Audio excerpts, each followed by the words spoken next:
Halo semuanya, balik lagi sama Creepypasta Tasya.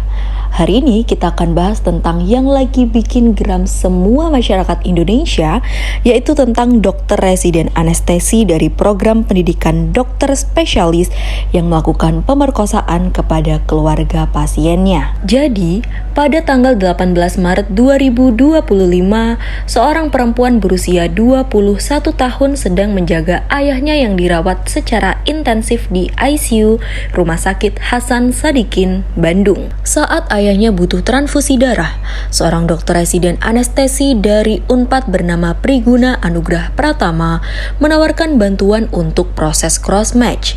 Pelaku lalu mengajak korban ke ruangan kosong, menyuruhnya ganti baju pasien, lalu membiusnya dengan midazolam. Saat korban tidak sadar, Priguna diduga melakukan pemerkosaan. Korban sadar ketika pukul 4 pagi dan langsung merasa ada yang aneh dengan tubuhnya. Ia meminta visum dan hasilnya menunjukkan adanya kekerasan seksual. Korban melapor ke polisi pada hari itu juga. Setelah penyelidikan dan pemeriksaan CCTV, pelaku ditetapkan sebagai tersangka.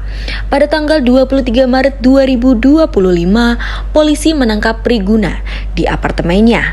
Ia sempat mencoba bunuh diri, tapi berhasil diselamatkan dan langsung ditahan. Tak berhenti di situ, polisi menemukan 2 korban lainnya yang menjadikan total korban menjadi 3 orang. Beberapa hari setelah kejadian, ayah korban meninggal dunia.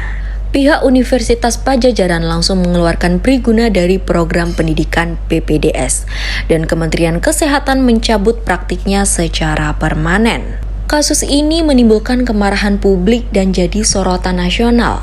Kriminolog juga menekankan pentingnya screening psikologis dalam proses seleksi dokter spesialis. Rumah Sakit Hasan Sadikin telah menyatakan mendukung penuh proses hukum dan memperketat pengawasan terhadap staf dan mahasiswa yang magang atau pendidikan di lingkungan rumah sakit.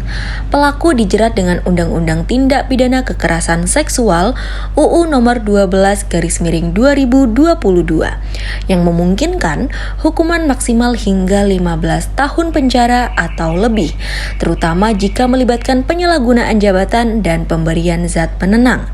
Hingga April 2025, Priguna masih dalam proses penyidikan dan belum menjadi sidang perdana. Dan untuk korban pasti mengalami trauma berat, terutama karena pelecehan terjadi saat sedang berjuang menyelamatkan nyawa ayahnya. Kejadian itu pun terjadi hanya beberapa hari sebelum sang ayah meninggal.